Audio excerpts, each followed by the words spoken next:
ಓಂ ಶಾಂತಿ 17/7/2026 ಪ್ರಾರ್ಥ ಮುರಳಿ ಬಾಪ್ತಾದ ಮಧುಬನ.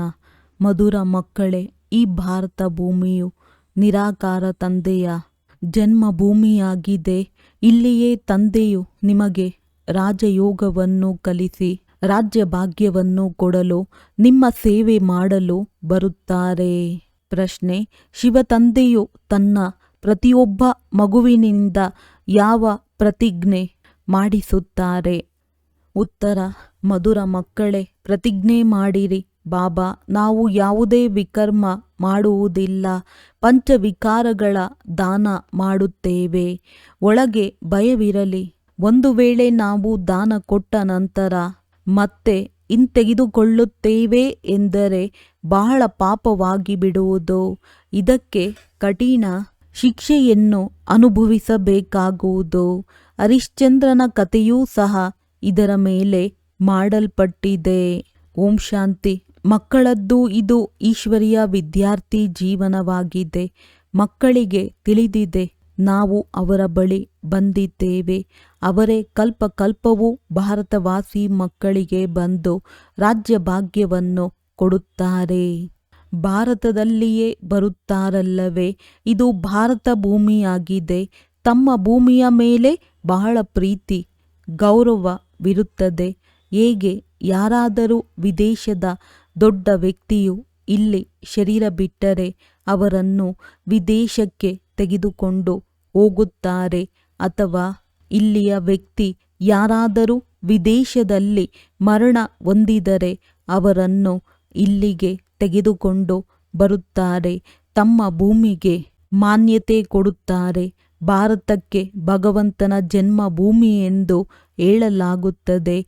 ಇದನ್ನೂ ಸಹ ತಿಳಿದುಕೊಂಡಿದ್ದೀರಿ. ಯಾರಿಗೆ ಭಗವಂತ ಅಥವಾ ಅಲ್ಲಾ ಪರಮಾತ್ಮ ಎಂದು ಹೇಳುತ್ತಾರೆಯೋ ಅವರ ಸನ್ಮುಖದಲ್ಲಿ ನೀವೀಗ ಕುಳಿತಿದ್ದೀರಿ. ಹೆಸರು ಅವಶ್ಯವಾಗಿ ಬೇಕಲ್ಲವೇ? ಅಲ್ಲಾ ಎಂದು ಹೇಳುತ್ತಾರೆ ಎಂದರೆ ಲಿಂಗಕ್ಕೆ ಪೂಜೆ ಮಾಡುತ್ತಾರೆ. ಈಶ್ವರ ಅಥವಾ ಖುದಾ ಎಂದು ಹೇಳುತ್ತಾರೆ ಅಂದ ಮೇಲೆ ಗುರುತು ಇರಬೇಕಲ್ಲವೇ? ಎಲ್ಲ ಕಡೆಯೂ ಲಿಂಗಕ್ಕೆ ಪೂಜೆ ಮಾಡುತ್ತಾರೆ. ಚಿತ್ರಗಳಲ್ಲಿಯೂ ಇತ್ತೀಚೆಗೆ ದೇವತೆಗಳ ಮುಂದೆ ಪರಮಪಿತ ಪರಮಾತ್ಮನ ಚಿತ್ರಲಿಂಗವನ್ನು ತೋರಿಸುತ್ತಾರೆ. ಅವರು ಎಲ್ಲರಿಗಿಂತ ಶ್ರೇಷ್ಠರಾಗಿದ್ದಾರೆ. ಅವರಿಗೆ ತಮ್ಮ ಶರೀರವಿಲ್ಲ, ಆದ್ದರಿಂದ ನಿರಾಕಾರನೆಂದು ಹೇಳಲಾಗುತ್ತದೆ, ಸಾಕಾರನಲ್ಲ. ಈಗ ನೀವು ಮಕ್ಕಳು ತಿಳಿದುಕೊಂಡಿದ್ದೀರಿ. ನಾವು ಶಿಕ್ಷಣವನ್ನು ತೆಗೆದುಕೊಳ್ಳಲು ಅವರ ಮುಂದೆ ಕಲ್ಪಕಲ್ಪವೂ ಹಾಜರಾಗುತ್ತೇವೆ. ಅವಶ್ಯವಾಗಿ ರಾಜಯೋಗವನ್ನು ಕಲಿಸುತ್ತಾರೆ. ವಿದ್ಯಾರ್ಥಿಗಳಿಗೆ ರಾಜಯೋಗವನ್ನು ಕಲಿಸಿದ್ದರು ಮತ್ತು ಅವರು ರಾಜರಾಣಿಯಾಗಿದ್ದರು. ಇಲ್ಲಿ ಯುದ್ಧದ ಮಾತಿಲ್ಲ. ಈ ಲಕ್ಷ್ಮೀ ನಾರಾಯಣರು ಯುದ್ಧ ಮಾಡಿ ರಾಜ್ಯ ಭಾಗ್ಯವನ್ನು ಪಡೆಯಲಿಲ್ಲ. ಇವರು ಸತ್ಯಯುಗದಲ್ಲಿ ಹೇಗೆ ರಾಜ್ಯವನ್ನು ಪಡೆದರು ಎಂಬುದು ಪ್ರಪಂಚದವರಿಗೆ ಗೊತ್ತಿಲ್ಲ. ಈಗ ನೀವು ಮಕ್ಕಳು ತಿಳಿದುಕೊಂಡಿದ್ದೀರಿ. ನಾವು ತಂದೆಯಿಂದ ರಾಜ್ಯವನ್ನು ತೆಗೆದುಕೊಂಡಿದ್ದೇವೆ. ನಾವು ಅವರ ಸನ್ಮುಖದಲ್ಲಿ ಕುಳಿತಿದ್ದೇವೆ. ಅವರೇ ತಂದೆಯಾಗಿದ್ದಾರೆ, ಕೃಷ್ಣನಲ್ಲ. ಕೃಷ್ಣನು ಚಿಕ್ಕ ಮಗುವಾಗಿದ್ದಾನೆ, ರಚನೆಯಾಗಿದ್ದಾನೆ. ಈಗ ಕೃಷ್ಣನೂ ಸಹ ತನ್ನ ಪದವಿಯನ್ನು ಪಡೆಯುತ್ತಿದ್ದಾನೆ. ಯಾವುದರಿಂದ ಭವಿಷ್ಯದಲ್ಲಿ ಕೃಷ್ಣನೆಂದು ಕರೆಸಿಕೊಳ್ಳುತ್ತಾನೆ. ಇದೆಲ್ಲವೂ ವಿದ್ಯೆಯ ಮಾತಾಗಿದೆ. ನೀವು ತಿಳಿದುಕೊಂಡಿದ್ದೀರಿ. ತಂದೆಯು ನಮಗೆ ರಾಜಯೋಗವನ್ನು ಕಲಿಸುತ್ತಾರೆ. ಹೇಗೆ ಮನುಷ್ಯರನ್ನು ಬ್ಯಾರಿಸ್ಟರ್, ಇಂಜಿನಿಯರನ್ನಾಗಿ ಮಾಡುತ್ತಾರೆ. ಅವರು ಮನುಷ್ಯರೇ ಅಲ್ಲವೇ? ನೀವು ತಿಳಿದುಕೊಳ್ಳುತ್ತೀರಿ, ನಾವು ಮನುಷ್ಯರೇ ಆಗಿದ್ದೇವೆ, ಆದರೆ ಪತಿತರಾಗಿದ್ದೇವೆ. ಈಗ ತಂದೆಯು ಪಾವನರನ್ನಾಗಿಯೂ ಮಾಡುತ್ತಾರೆ ಮತ್ತು ನಮಗೆ ಆಸ್ತಿಯನ್ನು ಕೊಡುತ್ತಾರೆ. ಪಾವನ ಪ್ರಪಂಚವಂತೂ ಹೊಸ ಪ್ರಪಂಚವೇ ಆಗಿರುವುದು. ಹೊಸ ಪ್ರಪಂಚದಲ್ಲಿ ರಾಜಧಾನಿ ಇರುತ್ತದೆ. ನೀವೀಗ ತಂದೆಯ ಸನ್ಮುಖದಲ್ಲಿ ಕುಳಿತಿದ್ದೀರಿ. ಹೇಗೆ ಲೌಕಿಕ ತಂದೆಯು ಮಕ್ಕಳಿಗೆ ಪ್ರೀತಿಯಿಂದ ತಿಳಿಸುತ್ತಾರೆ, ಹಾಗೆಯೇ ಇವರು ಪಾರಲೌಕಿಕ ವಿಚಿತ್ರ ತಂದೆಯಾಗಿದ್ದಾರೆ. ಇವರಿಗಾಗಿಯೇ ತ್ವಮೇವ ಮಾತಶ್ಚ ಪಿತಾ ಎಂದು ನೀವು ಆಡುತ್ತಾ ಬಂದಿದ್ದೀರಿ. ಈ ಸಮಯದಲ್ಲಿ ನೀವು ತಿಳಿದುಕೊಂಡಿದ್ದೀರಿ, ಇವರು ತಮ್ಮ ಪಾತ್ರವನ್ನು ಅಭಿನಯಿಸುತ್ತಾರೆ. ಅದನ್ನು ಭಕ್ತಿ ಮಾರ್ಗದಲ್ಲಿ ನಾವು ಗಾಯನ ಮಾಡುತ್ತೇವೆ. ನಾವು ಶಿವ ತಂದೆಯ ಬಳಿ ಬಂದಿದ್ದೇವೆ ಎಂದು ನೀವು ಹೇಳುತ್ತೀರಿ. ಶಿವಬಾಬಾ ಕೇರ್ ಬ್ರಹ್ಮ ಎಂದು ಪತ್ರವನ್ನು ಬರೆಯುತ್ತೀರಿ. ಯಾರಿಗಾದರೂ ನೀವು ಈ ಪತ್ರವನ್ನು ತೋರಿಸಿದರೆ ಆಶ್ಚರ್ಯಚಕಿತರಾಗುವರು. ಶಿವಬಾಬಾ ಕೇರ್ ಆಫ್ ಬ್ರಹ್ಮ ಎಂಬುದನ್ನು ಎಂದೂ ಕೇಳಿರುವುದಿಲ್ಲ. ಶಿವ ತಂದೆಯು ಬ್ರಹ್ಮರವರಲ್ಲಿ ಬಂದು ವಿಷ್ಣುಪುರಿಯ ಸ್ಥಾಪನೆ ಮಾಡುತ್ತಿದ್ದಾರೆ. ಸನ್ಮುಖದಲ್ಲಿ ನಿಂತಿದ್ದಾರೆ. ಶಿವ ತಂದೆಯು ಮೇಲಿರುತ್ತಾರೆ. ಅವರು ಬ್ರಹ್ಮನ ಮೂಲಕ ಸ್ಥಾಪನೆ ಮಾಡಿದ್ದರು, ಈಗ ಪುನಃ ಮಾಡುತ್ತಾರೆ. ಇದು ಪ್ರವೃತ್ತಿ ಮಾರ್ಗವಾಗಿದೆ. ರಾಜ್ಯ ವಿದ್ಯೆಯಲ್ಲಿಯೂ ಬ್ಯಾರಿಸ್ಟರ್ ಓದಿಸುತ್ತಾರೆಂದರೆ ಸ್ತ್ರೀ ಪುರುಷರಿಬ್ಬರೂ ಓದುತ್ತಾರೆ. ಸ್ತ್ರೀಯರು ಜಡ್ಜ್, ಬ್ಯಾರಿಸ್ಟರ್, ಡಾಕ್ಟರ್ ಇತ್ಯಾದಿ ಆಗುತ್ತಾರೆ. ಇದು ಸಹ ಪ್ರವೃತ್ತಿ ಮಾರ್ಗವಾಗಿದೆ. ಸನ್ಯಾಸಿಗಳದ್ದು ನಿವೃತ್ತಿ ಮಾರ್ಗವಾಗಿದೆ. ಅದು ಬೇರೆಯಾಗಿದೆ. ಇದನ್ನು ತಂದೆಯು ತಿಳಿಸಿದ್ದಾರೆ. ಒಂದು ವೇಳೆ ಶಂಕರಾಚಾರ್ಯರು ಬರಲಿಲ್ಲವೆಂದರೆ ಪವಿತ್ರತೆಯ ಅಂಶವೂ ಇರುತ್ತಿರಲಿಲ್ಲ. ಭಾರತವು ಸಂಪೂರ್ಣ ಕಾಮಾಗ್ನಿಯಲ್ಲಿ ಸುಟ್ಟು ಹೋಗುತ್ತಿತ್ತು. ಭಾರತವನ್ನು ತಣಿಸುವುದಕ್ಕಾಗಿ ಇದು ನಿಗದಿಯಾಗಿದೆ. ಭಾರತವು ಬಹಳ ಪವಿತ್ರವಾಗಿತ್ತು, ನಂತರ ಅಪವಿತ್ರವಾಗಿದೆ. ಈಗ ಭಾರತವು ಎಷ್ಟೊಂದು ಕಂಗಾಲವಾಗಿದೆ. ಚಿನ್ನದ ಲಂಕೆಯು ಸಮುದ್ರದ ಕೆಳಗಡೆ ಹೊರಟು ಹೋಯಿತೆಂದು ಹೇಳುತ್ತಾರೆ. ಲಂಕೆಯಂತೂ ಚಿನ್ನದಾಗಿರಲು ಸಾಧ್ಯವಿಲ್ಲ. ಕೇವಲ ಇವೆಲ್ಲ ಕಥೆಗಳನ್ನು ಬರೆದಿದ್ದಾರೆ. ಇದರಿಂದ ಲಾಭವೇನೂ ಇಲ್ಲ. ನೀವು ಮಕ್ಕಳು ತಿಳಿದುಕೊಂಡಿದ್ದೀರಿ. ಅವಶ್ಯವಾಗಿ ಸಹಜ ನೆನಪಿನ ಬಲದಿಂದ ಎಷ್ಟು ಶ್ರೇಷ್ಠರನ್ನಾಗಿ ಮಾಡುತ್ತಾರೆ. ತಂದೆಯು ಪ್ರತಿಜ್ಞೆ ಮಾಡುತ್ತಾರೆ, ಒಂದು ವೇಳೆ ನಿರಂತರ ನೆನಪು ಮಾಡುವ ಪುರುಷಾರ್ಥ ಮಾಡಿದ್ದೇ ಆದರೆ ವಿಕರ್ಮಗಳು ವಿನಾಶವಾಗುತ್ತವೆ. ಭಕ್ತಿ ಮಾರ್ಗದಲ್ಲಿಯೂ ನೆನಪು ಮಾಡುವ ಪುರುಷಾರ್ಥ ಮಾಡಿದ್ದೀರಲ್ಲವೇ? ಏಕೆ ನೆನಪು ಮಾಡುತ್ತಾರೆ? ನಮಗೆ ಸಾಕ್ಷಾತ್ಕಾರವಾಗಲಿ ಎಂದು. ಕೃಷ್ಣಪುರಿಯಲ್ಲಿ ನಮಗೆ ರಾಜ್ಯ ಭಾಗ್ಯ ಸಿಗಲಿ ಅಥವಾ ನಾವು ನರನಿಂದ ನಾರಾಯಣನಾಗಬೇಕೆಂದು ನೆನಪು ಮಾಡುವುದಿಲ್ಲ. ನಿಮಗೂ ಸಹ ನಾವು ಮನುಷ್ಯರಿಂದ ದೇವತೆಯಾಗಬೇಕೆಂಬ ಆಸೆಯೂ ಇರಲಿಲ್ಲ. ಮನುಷ್ಯರಿಂದ ದೇವತೆಗಳನ್ನಾಗಿ ಮಾಡಿದರು ಎಂದು ಆಡುತ್ತಾರೆ. ನೀವು ನೋಡುವಿರಿ, ಅವಶ್ಯವಾಗಿ ಕಲಿಯುಗದ ನಂತರ ಸತ್ಯಯುಗ ಬರುವುದು. ಕಲಿಯುಗದಲ್ಲಿ ಎಷ್ಟೊಂದು ಜನಸಂಖ್ಯೆ ಇದೆ. ಸತ್ಯಯುಗದಲ್ಲಿ ಒಂದೇ ಧರ್ಮವಿರುವುದು. ಈಗ ನಿಮಗೆ ಆತ್ಮ ಪರಮಾತ್ಮನ ಜ್ಞಾನವೂ ಸಿಕ್ಕಿದೆ. ಆತ್ಮದ ಜ್ಞಾನವಿರುವ ಮನುಷ್ಯರು ಪ್ರಪಂಚದಲ್ಲಿ ಯಾರೊಬ್ಬರೂ ಇಲ್ಲ. ಆತ್ಮದಲ್ಲಿ 84 ಜನ್ಮಗಳ ಪಾತ್ರವು ಹೇಗೆ ನಿಗದಿಯಾಗಿದೆ ಎಂಬುದನ್ನು ಯಾರೂ ತಿಳಿದುಕೊಂಡಿಲ್ಲ. ಈ ಅಕ್ಷರವನ್ನು ಎಂದೂ ಯಾರಿಂದಲೂ ಕೇಳಿರುವುದಿಲ್ಲ. ತಂದೆಯು ಜ್ಞಾನಸಾಗರ, ದಯಾಸಾಗರ, ನಿರಾಕಾರನಾಗಿದ್ದಾರೆ. ನೀವು ತಿಳಿದುಕೊಂಡಿದ್ದೀರಿ, ನಾವಾತ್ಮರು ಈಗ ಪಾಪಾತ್ಮರಿಂದ ಪುಣ್ಯಾತ್ಮರಾಗುತ್ತಿದ್ದೇವೆ. ಸತ್ಯಯುಗದಲ್ಲಿ ಎಲ್ಲರೂ ಪುಣ್ಯಾತ್ಮರಿರುತ್ತಾರೆ. ಇಲ್ಲಿ ಪಾಪಾತ್ಮರಿದ್ದಾರೆ. ಬಹಳ ದಾನ ಪುಣ್ಯ ಮಾಡುವವರಿಗೆ ಪುಣ್ಯಾತ್ಮರೆಂದು ಕರೆಯಲಾಗುವುದಿಲ್ಲ. ಪುಣ್ಯಾತ್ಮರಿರುವುದೇ ಸತ್ಯಯುಗದಲ್ಲಿ. ಇಲ್ಲಿ ಯಾವ ಮನುಷ್ಯರು ದಾನ ಪುಣ್ಯ ಮಾಡುತ್ತಾರೆಯೋ ಅವರನ್ನು ಪುಣ್ಯಾತ್ಮರೆಂದು ಕರೆಯುತ್ತಾರೆ. ಅಲ್ಲಿ ನಿಮಗೆ ದಾನ ಪುಣ್ಯ ಇತ್ಯಾದಿಗಳನ್ನು ಮಾಡುವ ಅವಶ್ಯಕತೆ ಇರುವುದಿಲ್ಲ. ಅಲ್ಲಿ ಯಾರೂ ಬಡವರಿರುವುದಿಲ್ಲ. ನೀವು ಅಲ್ಲಿ ಸದಾಕಾಲಕ್ಕಾಗಿ ಪುಣ್ಯಾತ್ಮರಾಗಿಯೇ ಇರುತ್ತೀರಿ. ನೀವು ತನು, ಮನ, ಧನ ಎಲ್ಲವನ್ನೂ ಬೇಅದ್ದಿನ ತಂದೆಯ ಅರ್ಥವಾಗಿ ಕೊಡುತ್ತೀರಿ. ಇದಕ್ಕೆ ಬಲಿಹಾರಿ ಆಗುವುದು ಎಂದು ಹೇಳಲಾಗುತ್ತದೆ. ತಂದೆಯು ಕೇಳುತ್ತಾರೆ, ಮೊದಲು ನಾನು ಬಲಿಹಾರಿ ಆಗುತ್ತೇನೆಯೋ ಅಥವಾ ನೀವೋ? ತಂದೆಯು ತಿಳಿಸುತ್ತಾರೆ, ಮೊದಲು ನೀವು ಬಲಿಹಾರಿ ಆಗುತ್ತೀರಿ. ಆದ್ದರಿಂದಲೇ 21 ಜನ್ಮಗಳಿಗಾಗಿ ಬಲಿಹಾರಿಯು ಸಿಗುವುದು. ಈ ಮಾತುಗಳನ್ನು ನೀವೀಗ ಚೆನ್ನಾಗಿ ತಿಳಿದುಕೊಳ್ಳುತ್ತೀರಿ. ಸನ್ಮುಖದಲ್ಲಿ ಕೇಳುತ್ತೀರಿ. ಮನೆಯಲ್ಲಿದ್ದರೂ ಸಹ ಅಲ್ಲಿಗೆ ಮುರುಳಿ ಬರುತ್ತದೆ. ದೂರದಿಂದ ಕೇಳುತ್ತೀರಿ. ಈಗಂತೂ ತಂದೆಯ ಸನ್ಮುಖದಲ್ಲಿ ಕುಳಿತಿದ್ದೀರಿ. ತಂದೆಯೂ ಹೇಳುತ್ತಾರೆ, ಮಕ್ಕಳೇ, ನಾನು ನಿಮ್ಮ ತಂದೆಯೂ ಆಗಿದ್ದೇನೆ. ಇಲ್ಲಿ ಯಾವುದೇ ಅಂಧಶ್ರದ್ಧೆಯ ಮಾತಿಲ್ಲ. ತಂದೆಯೂ ಆಗಿದ್ದಾರೆ, ಶಿಕ್ಷಕನೂ ಆಗಿದ್ದಾರೆ. ತಂದೆಯ ಮಕ್ಕಳಾದರೆ ಅವರು ಶಿಕ್ಷಣ ಕೊಡುತ್ತಾರೆ. ಈಗ ನಿಮ್ಮ ಬುದ್ಧಿಯಲ್ಲಿ ಎಲ್ಲದರ ಜ್ಞಾನವಿದೆ. 84 ಜನ್ಮಗಳ ಚಕ್ರವನ್ನು ನಿಮಗೆ ತಿಳಿಸಲಾಗಿದೆ. ಯಾರು 84 ಜನ್ಮಗಳನ್ನು ತೆಗೆದುಕೊಳ್ಳುವುದಿಲ್ಲವೋ, ತಂದೆಯು ಹೇಳುತ್ತಾರೆ, ನೀವಾತ್ಮರು ಅಶರೀರಿಯಾಗಿ ಬಂದಿದ್ದೀರಿ, ಮತ್ತೆ ಅಶರೀರಿಯಾಗಿ ಹಿಂತಿರುಗಿ ಹೋಗಬೇಕಾಗಿದೆ. ನೀವು ಪವಿತ್ರ ಆತ್ಮರಾಗಿ ಹೋಗುತ್ತೀರಿ. ಪವಿತ್ರರಾಗಲು ನೀವು ಪುರುಷಾರ್ಥ ಮಾಡುತ್ತಿದ್ದೀರಿ. ಯೋಗ ಬಲ ಅರ್ಥಾತ್ ನೆನಪಿನ ಬಲದಿಂದ ನೀವು ಪವಿತ್ರರಾಗಿ ಬಿಡುತ್ತೀರಿ. ಯೋಗ ಎಂಬುದು ಶಾಸ್ತ್ರಗಳ ಅಕ್ಷರವಾಗಿದೆ. ಸರಿಯಾದ ಶಬ್ದವು ನೆನಪು ಎಂದಾಗಿದೆ. ಸ್ತ್ರೀಗೆ ಪತಿಯ ನೆನಪು ಅಥವಾ ಪುರುಷನಿಗೆ ಪತ್ನಿಯ ನೆನಪಿರುತ್ತದೆ ಎಲ್ಲವೇ ಯೋಗದ ಅರ್ಥವೇ ಆಗಿದೆ. ನೆನಪು. ತಂದೆಯು ಹೇಳುತ್ತಾರೆ, ನನ್ನೊಬ್ಬನನ್ನೇ ನೆನಪು ಮಾಡಿ. ಮತ್ತೆಲ್ಲ ಸಂಘಗಳಿಂದ ಬುದ್ಧಿಯೋಗವನ್ನು ತೆಗೆದು ತಂದೆಯಾದ ನನ್ನೊಬ್ಬನ ಜೊತೆ ಬುದ್ಧಿಯೋಗವನ್ನಿಡಿ ನೆನಪು ಮಾಡಿರಿ. ಎಷ್ಟು ನೆನಪು ಮಾಡುತ್ತೀರೋ ಅಷ್ಟು ನಿಮ್ಮ ವಿಕರ್ಮಗಳು ವಿನಾಶವಾಗುತ್ತವೆ. ಅವಶ್ಯವಾಗಿ ಭಾರತಕ್ಕೆ ಕಲ್ಪವೂ ಆಸ್ತಿಯೂ ಸಿಗುತ್ತದೆ. ಶಿವ ಜಯಂತಿಯು ಪ್ರಸಿದ್ಧವಾಗಿದೆ.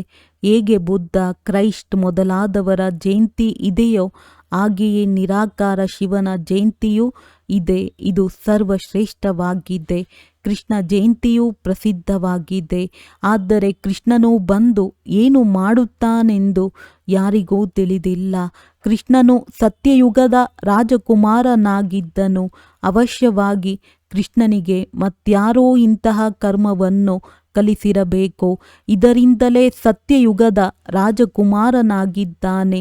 ಚಿಕ್ಕ ಮಗುವಂತೂ ಪವಿತ್ರವಾಗಿರುತ್ತದೆ. ಅಲ್ಲಿ ವಿಕಾರದ ಮಾತಿರುವುದಿಲ್ಲ. ಮಗು ನಿರ್ಮಲವಾಗಿರುತ್ತದೆ. ಭಗವಂತನು ಒಬ್ಬರೇ ನಿರಾಕಾರನಾಗಿದ್ದಾರೆ. God is one. ಉಳಿದೆಲ್ಲವೂ ಅವರ ರಚನೆಯಾಗಿದೆ. ರಚನೆಯಿಂದ ಎಂದೂ ರಚನೆಗೆ ಆಸ್ತಿಯೂ ಸಿಗುವುದಿಲ್ಲ. ತಂದೆಯಿಂದಲೇ ಸಿಗುವುದು. ಸಹೋದರರಿಂದ ಸಹೋದರರಿಗೆ ಆಸ್ತಿಯೂ ಸಿಗುವುದಿಲ್ಲ. ನೀವೆಲ್ಲರೂ ಸಹೋದರರಾಗಿದ್ದೀರಿ. ಸಹೋದರರತ್ವವೆಂದು ಹೇಳುತ್ತಾರಲ್ಲವೇ. ತಂದೆಯು ಒಬ್ಬರೇ ಆಗಿದ್ದಾರೆ. ಆಸ್ತಿಯು ತಂದೆಯಿಂದ ಸಿಗುವುದು. ಎಲ್ಲ ಸಹೋದರರ ಸದ್ಗತಿದಾತನು ಒಬ್ಬ ತಂದೆಯಾಗಿದ್ದಾರೆ. ಎಲ್ಲ ಆತ್ಮರಿಗೆ ತಂದೆಯಿಂದ ಆಸ್ತಿಯು ಸಿಗುತ್ತದೆ. ತಂದೆಯು ಹೇಳುತ್ತಾರೆ, ನಾನು ಬಂದು ಆತ್ಮರಿಗೆ ಓದಿಸುತ್ತೇನೆ, ಆತ್ಮರಿಗೆ ಸದ್ಗತಿ ಕೊಡುತ್ತೇನೆ. ತಂದೆಯೇ ಕುಳಿತು ರಾಜಯೋಗವನ್ನು ಕಲಿಸುತ್ತಾರೆ. ಈ ವಿದ್ಯೆಯ ಪದವಿಯನ್ನು ನೀವು ಇಲ್ಲಿ ಪಡೆಯುವುದಿಲ್ಲ. ಮನುಷ್ಯರು ಈ ಜನ್ಮದಲ್ಲಿಯೇ ವಕೀಲ ಮೊದಲಾದವರಾಗುತ್ತಾರೆ. ಮತ್ತೆ ಇನ್ನೊಂದು ಜನ್ಮ ಪಡೆದ ಮೇಲೆ ಮತ್ತೆ ಓದುತ್ತಾರೆ. ನೀವು ತಿಳಿದುಕೊಂಡಿದ್ದೀರಿ, ಈ ವಿದ್ಯೆಯಿಂದ ನಾವು 21 ಜನ್ಮಗಳಿಗಾಗಿ ಪ್ರಾರಬ್ಧವನ್ನು ಪಡೆಯುತ್ತೇವೆ. ಸತ್ಯಯುಗದಲ್ಲಿ ವೈದ್ಯರು ಮೊದಲಾದವರು ಇರುವುದಿಲ್ಲ. ಅಲ್ಲಿ ರೋಗವೇ ಇರುವುದಿಲ್ಲ. ನೀವು ಗರ್ಭ ಮೆಹಲಿನಲ್ಲಿರುತ್ತೀರಿ. ಇಲ್ಲಿ ಗರ್ಭ ಜೈಲಿನಲ್ಲಿರುತ್ತೀರಿ. ಬಹಳ ಶಿಕ್ಷೆಗಳು ಸಿಗುತ್ತವೆ. ಆದ್ದರಿಂದಲೇ ಈ ಜೈಲಿನಿಂದ ಹೊರ ತೆಗೆಯಿರಿ. ನಾವು ಇನ್ನೆಂದೂ ತಪ್ಪು ಮಾಡುವುದಿಲ್ಲ ಎಂದು ಕರೆಯುತ್ತೀರಿ. ಧರ್ಮರಾಜನೊಂದಿಗೆ ಪ್ರತಿಜ್ಞೆ ಮಾಡುತ್ತೀರಿ. ಇಲ್ಲಿ ನೀವು ಶಿವತಂದೆಯೊಂದಿಗೆ ಪ್ರತಿಜ್ಞೆ ಮಾಡಬೇಕಾಗಿದೆ. ಬಾಬಾ, ಇನ್ನೆಂದೂ ನಾವು ವಿಕರ್ಮ ಮಾಡುವುದಿಲ್ಲ. ನಾವು ಪಂಚವಿಕಾರಗಳನ್ನು ನಿಮಗೆ ಕೊಟ್ಟು ಬಿಡುತ್ತೇವೆ. ಇದು ಸಹ ತಂದೆಗೆ ತಿಳಿದಿದೆ. ವಿಕಾರಗಳು ಕೂಡಲೇ ಬಿಟ್ಟು ಹೋಗುವುದಿಲ್ಲ. ಆದ್ದರಿಂದ ಒಳಗೆ ಭಯವಿರಲಿ. ನಾವು ವಿಕಾರಗಳ ದಾನ ಕೊಟ್ಟು ಮತ್ತೆ ಹಿಂತೆಗೆದುಕೊಂಡರೆ ಬಹಳ ಪಾಪವಾಗುವುದು. ಹೇಗೆ ರಾಜ ಹರಿಶ್ಚಂದ್ರನ ಉದಾಹರಣೆ ಇದೆ. ತಂದೆಗೆ ಗೊತ್ತಿದೆ 5 ವಿಕಾರಗಳು ಕೂಡಲೇ ಬಿಟ್ಟು ಹೋಗುವುದಿಲ್ಲ, ಇದರಲ್ಲಿ ಸಮಯ ಹಿಡಿಸುತ್ತದೆ. ನಿಮ್ಮದು ಕರ್ಮಾತೀತ ಸ್ಥಿತಿಯಾದಾಗ ಯುದ್ಧವಾಗುತ್ತದೆ. ಈ 5 ವಿಕಾರಗಳು ದೊಡ್ಡ ಶತ್ರುಗಳಾಗಿವೆ. ಅದರಲ್ಲಿಯೂ ಮುಖ್ಯವಾದುದು ಒಂದು ದೇಹಾಭಿಮಾನವಾಗಿದೆ. ಅದರ ದಾನ ಮಾಡುವುದು ಎಷ್ಟು ಪರಿಶ್ರಮವಾಗಿದೆ. ತಂದೆಯು ಪದೇ ಪದೇ ತಿಳಿಸುತ್ತಾರೆ, ತಮ್ಮನ್ನು ಆತ್ಮನೆಂದು ತಿಳಿದು ತಂದೆಯಾದ ನನ್ನನ್ನು ನೆನಪು ಮಾಡಿರಿ ಎಂದು. ಆದರೆ ಇದು ಆಗುವುದಿಲ್ಲ. ದೇಹಾಭಿಮಾನಿಗಳಾಗುವುದರಿಂದ ಕಾಮದ ಪೆಟ್ಟು ಬೀಳುತ್ತದೆ. ದೇಹಾಭಿಮಾನವು ಎಲ್ಲದಕ್ಕಿಂತ ತೀಕ್ಷ್ಣವಾಗಿದೆ. ದೇಹಿ ಅಭಿಮಾನಿಯಾಗುವುದು ಪರಿಶ್ರಮವಿದೆ. ಮುಖ್ಯವಾಗಿ ದೇಹಾಭಿಮಾನವು ಬರುವುದರಿಂದಲೇ ಪಾಪಗಳಾಗಿದೆ. ಇದಕ್ಕಾಗಿ 5 ವಿಕಾರಗಳನ್ನು ದಾನವಾಗಿ ಕೊಡಬೇಕಾಗುತ್ತದೆ. ಇದರಲ್ಲಿಯೇ ಸಮಯ ಹಿಡಿಸುತ್ತದೆ. ಪ್ರಿಯತಮನಿಲ್ಲದೆ ಪ್ರಿಯತಮೆಯರು ಹೋಗಲು ಸಾಧ್ಯವಿಲ್ಲ. ಮೊದಲು ಪ್ರಿಯತಮನು ಹೋಗಬೇಕು, ನಂತರ ಪ್ರಿಯತಮೆಯರು. ಪ್ರಿಯತಮನು ಬಂದು ಎಲ್ಲ ಆತ್ಮರನ್ನು ಕರೆದುಕೊಂಡು ಹೋಗಬೇಕಾಗಿದೆ. ಕರ್ಮಾತೀತ ಸ್ಥಿತಿಯಾಗುವವರೆಗೂ ಪುರುಷಾರ್ಥ ಮಾಡಬೇಕಾಗಿದೆ. ದೇಹಾಭಿಮಾನ ಬರುವುದರಿಂದಲೇ ತಪ್ಪುಗಳಾಗುತ್ತವೆ. ಬಾಬಾ ದೇಹಾಭಿಮಾನ ಬರುವುದರಿಂದಲೇ ವಿಕಾರದಲ್ಲಿ ಬಿದ್ದೆವು ಎಂದು ಹೇಳುತ್ತಾರೆ. ಬಹಳ ಬಿರುಗಾಳಿಗಳು ಬರುತ್ತವೆ, ವಿಕಾರದ ಸಂಕಲ್ಪಗಳು ಬರುತ್ತವೆ. ಆದರೆ ಕರ್ಮೇಂದ್ರಿಯಗಳಿಂದ ಎಂದೂ ಯಾವುದೇ ಪಾಪ ಮಾಡಬಾರದು. ಮಾಯೆಯನ್ನು ಗೆಲ್ಲುವುದಕ್ಕಾಗಿ ಎಷ್ಟೊಂದು ಪರಿಶ್ರಮ ಪಡಬೇಕಾಗುತ್ತದೆ. ತಂದೆಯು ಹೇಳುತ್ತಾರೆ, ಒಂದು ವೇಳೆ ವಿವಾಹವಾಗಿದ್ದರೆ ಪವಿತ್ರವಾಗಿದ್ದು ತೋರಿಸಿರಿ.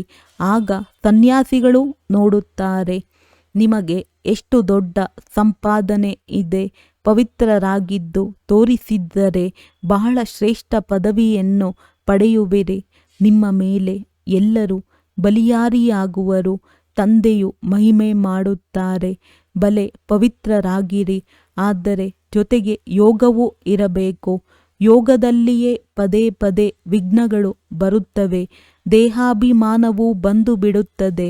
ಪವಿತ್ರರಾಗಿರುವುದೇನೋ ಸರಿ, ಪವಿತ್ರತೆಯಿಂದಲೇ ಪವಿತ್ರ ಪ್ರಪಂಚದಲ್ಲಿ ಆಸ್ತಿಯನ್ನು ಪಡೆಯುತ್ತೀರಿ. ಆದರೆ ಮತ್ತೆ ಮಾಯೆಯು ಬಹಳ ಜೋರಾಗಿ ಯುದ್ಧ ಮಾಡುತ್ತದೆ. ಇದೆಲ್ಲವೂ ಆಗುತ್ತದೆ. ಶೌರ್ಯವನ್ನು ತೋರಿಸುತ್ತಾರೆ. ಆದರೆ ಜೊತೆಗೆ ನಿರಂತರ ನೆನಪು ಇರಲಿ, ಆಗಲೇ ವಿಕರ್ಮಗಳು ವಿನಾಶವಾಗುತ್ತವೆ ಎಂದು ತಂದೆಯು ತಿಳಿಸುತ್ತಾರೆ. ಯಾರು ಶಕ್ತಿಶಾಲಿಯಾಗುವರೋ ಅವರನ್ನು ಮಾಯೆಯು ಬಹಳ ಸತಾಯಿಸುತ್ತದೆ. ನೆನಪಿನಲ್ಲಿರುವುದು ಬಹಳ ಕಷ್ಟವಾಗುತ್ತದೆ. ಯಾರು ಇರುವರೋ ಅವರೊಂದಿಗೆ ಅನುಭವ ಕೇಳಬೇಕು. ಏನು ತಿಳಿದುಕೊಳ್ಳುತ್ತೀರಿ, ಹೇಗಿರುತ್ತೀರಿ ಎಂದು. ನೆನಪಿನಲ್ಲಿರುವುದರಿಂದ ವಿಕರ್ಮಗಳು ವಿನಾಶವಾಗುತ್ತವೆ. ಈ ಮಾತು ಸಂಪೂರ್ಣ ಭಿನ್ನ ಮತ್ತು ಹೊಸದಾಗಿದೆ. ಇಲ್ಲಿ ಕುಳಿತಿದ್ದರೂ ಸಹ ನಶೆ ಏರಿದೆ. ಇದನ್ನು ತಿಳಿದುಕೊಂಡಿದ್ದೀರಿ. ಭಗವಂತನು ಒಬ್ಬರೇ ನಿರಾಕಾರನಾಗಿದ್ದಾರೆ, ಕೃಷ್ಣನಲ್ಲ.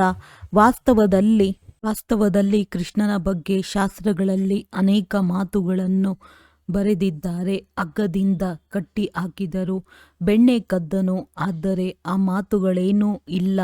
ವಾಸ್ತವದಲ್ಲಿ ಇದೂ ಸಹ ಕೃಷ್ಣನ ನಿಂದನೆ ಮಾಡಿದಂತಾಯಿತು.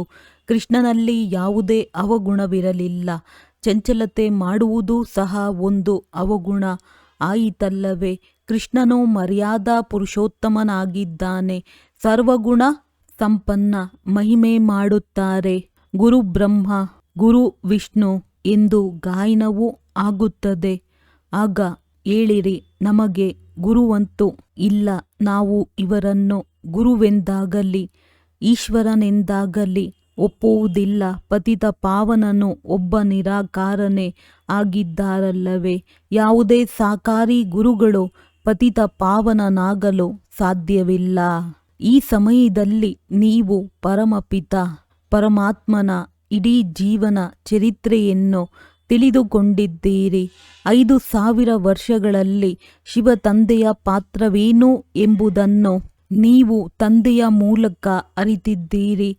ತಂದೆಯು ಜ್ಞಾನಪೂರ್ಣನಲ್ಲವೇ? ಸುಖ, ಶಾಂತಿ, ಆನಂದದ ಸಾಗರ ಇದು ತಂದೆಯ ಮಹಿಮೆಯಾಗಿದೆ. ತಂದೆಯ ಬಳಿ ಖಜಾನೆ ಇದೆ ಅಂದ ಮೇಲೆ ಅವಶ್ಯವಾಗಿ ಮಕ್ಕಳಿಗೂ ಕೊಡುವರಲ್ಲವೇ? ಒಳ್ಳೆಯದು. ಮಧುರಾತಿ ಮಧುರ ಅಗಲಿ ಹೋಗಿ ಮರಳಿ ಸಿಕ್ಕಿರುವ ಮಕ್ಕಳ ಪ್ರತಿ ಮಾತ್ಪಿತಾ ಬಾಪ್ದಾದಾರವರ ನೆನಪು, ಪ್ರೀತಿ ಹಾಗೂ ಸುಪ್ರಭಾತ. ಆತ್ಮಿಕ ಮಕ್ಕಳಿಗೆ ಆತ್ಮಿಕ ತಂದೆಯ ನಮಸ್ತೆ. ಧಾರಣೆಗಾಗಿ ಮುಖ್ಯ ಸಾರ ಕರ್ಮಾತೀತ ಸ್ಥಿತಿಯನ್ನು ಪ್ರಾಪ್ತಿ ಮಾಡಿಕೊಳ್ಳಲು ಈ ಕರ್ಮೇಂದ್ರಿಯಗಳಿಂದ ಯಾವುದೇ ತಪ್ಪು ಮಾಡಬಾರದು. ಪವಿತ್ರರಾಗಿರುವವರ ಜೊತೆಗೆ ನೆನಪಿನಲ್ಲಿಯೂ ಶಕ್ತಿಶಾಲಿಗಳಾಗಬೇಕಾಗಿದೆ. ಸದಾ ಪುಣ್ಯಾತ್ಮರಾಗಲು ತನು ಮನ ಧನದಿಂದ ತಂದೆಗೆ ಬಲಿಯಾರಿಯಾಗಬೇಕಾಗಿದೆ. ಒಂದು ಬಾರಿ ಬಲಿಯಾರಿಯಾದರೆ 21 ಜನ್ಮಗಳಿಗಾಗಿ ಪುಣ್ಯಾತ್ಮರಾಗಿ ಬಿಡುತ್ತೀರಿ. ವರದಾನ: ಸಹಜ ಯೋಗವನ್ನು ಸ್ವಭಾವ ಮತ್ತು ಸ್ವಾಭಾವಿಕವಾಗಿ ಮಾಡಿಕೊಳ್ಳುವಂತಹ ಪ್ರತಿಯೊಂದು ವಿಷಯದಲ್ಲಿ ಸಂಪೂರ್ಣ ಭವ. ಹೇಗೆ ತಂದೆಯ ಮಕ್ಕಳಾಗಿ ಇರುವುದರಲ್ಲಿ ಯಾವುದೇ ಪರ್ಸೆಂಟೇಜ್ ಇಲ್ಲವೋ ಹಾಗೆಯೇ ಈಗ ನಿರಂತರ ಸಹಜಯೋಗಿ ಅಥವಾ ಯೋಗಿಯಾಗುವ ಸ್ಥಿತಿಯಲ್ಲಿಯೂ ಪರ್ಸೆಂಟೇಜನ್ನು ಸಮಾಪ್ತಿ ಆಗಬೇಕಾಗಿದೆ. ಸ್ವಾಭಾವಿಕ ಹಾಗೂ ಸ್ವಭಾವ ಆಗಿಬಿಡಬೇಕು. ಹೇಗೆ ಕೆಲವರಲ್ಲಿ ವಿಶೇಷ ಸ್ವಭಾವವಿರುತ್ತದೆ, ಅವರು ಸ್ವಭಾವಕ್ಕೆ ವಶರಾಗಲು ಬಯಸದಿದ್ದರೂ ಅದರಲ್ಲಿಯೇ ನಡೆಯುತ್ತಾ ಇರುತ್ತಾರೆ. ಹಾಗೆಯೇ ಇದೂ ಸಹ ಸ್ವಭಾವ ಆಗಿಬಿಡಲಿ. ನಾನು ಏನು ಮಾಡಲಿ, ಹೇಗೆ ಯೋಗವನ್ನಿಡಲಿ ಎಂಬ ಮಾತುಗಳು ಸಮಾಪ್ತಿ ಆಗಿಬಿಡುತ್ತದೆ. ಎಂದರೆ ಪ್ರತಿಯೊಂದು ವಿಷಯದಲ್ಲಿ ಸಂಪೂರ್ಣರು ಆಗಿಬಿಡುತ್ತೀರಿ. ಸಂಪೂರ್ಣರು ಎಂದರೆ ಪ್ರಭಾವ ಹಾಗೂ ಲೋಪದೋಷಗಳಿಂದ ದೂರವಿರುವುದು. ಸ್ಲೋಗನ್: ಸಹನೆ ಮಾಡಬೇಕೆಂದರೆ ಖುಷಿಯಿಂದ ಮಾಡಿ, ವಿವಶತೆಯಿಂದ ಮಾಡುವುದಲ್ಲ. ಅವ್ಯಕ್ತ ಸೂಚನೆ: ಜ್ವಾಲಾ ಸ್ವರೂಪ ಸ್ಥಿತಿಯಲ್ಲಿರುತ್ತಾ ಶಕ್ತಿಶಾಲಿ ನೆನಪಿನ ಅನುಭವ ಮಾಡಿ. ಶಕ್ತಿಶಾಲಿ ಯೋಗ ಅರ್ಥಾತ್ ಲಗನ್ನಿನ ಅಗ್ನಿ ಜ್ವಾಲಾ ರೂಪದ ನೆನಪೇ ಭ್ರಷ್ಟಾಚಾರ, ಅತ್ಯಾಚಾರದ ಅಗ್ನಿಯನ್ನು ಸಮಾಪ್ತಿ ಮಾಡುತ್ತದೆ ಮತ್ತು ಸರ್ವ ಆತ್ಮರಿಗೆ ಸಹಯೋಗ ಕೊಡುವುದು. ಇದರಿಂದಲೇ ಬೇಹದ್ದಿನ ವೈರಾಗ್ಯ ವೃತ್ತಿ ಪ್ರಜ್ವಲಿತವಾಗುವುದು. ನೆನಪಿನ ಅಗ್ನಿ ಒಂದು ಕಡೆ ಆ ಅಗ್ನಿಯನ್ನು ಸಮಾಪ್ತಿ ಮಾಡುವುದು, ಇನ್ನೊಂದು ಕಡೆ ಆತ್ಮರಿಗೆ ಪರಮಾತ್ಮ ಸಂದೇಶ ಶೀತಲ ಸ್ವರೂಪದ ಅನುಭೂತಿ ಮಾಡಿಸುತ್ತದೆ. ಇದರಿಂದಲೇ ಆತ್ಮರು ಪಾಪದ ಬೆಂಕಿಯಿಂದ ಮುಕ್ತರಾಗಲು ಸಾಧ್ಯ. ಒಳ್ಳೆಯದು. ಓಂ ಶಾಂತಿ.